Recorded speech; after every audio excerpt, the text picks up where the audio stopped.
అచ్చుల చట్రం ఒకసారి చూద్దాం. ఐ, ఆ, మధ్యలో వచ్చింది ఏ అనుకుందాం. ఈ,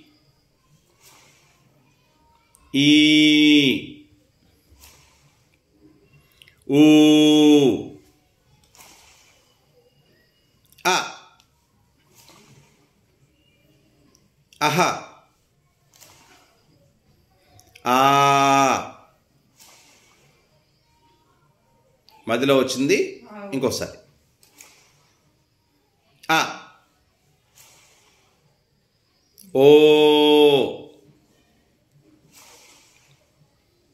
ఈ. ఓకే, బాగుంది కదా, చూశారు కదా అచ్చుల చట్రం.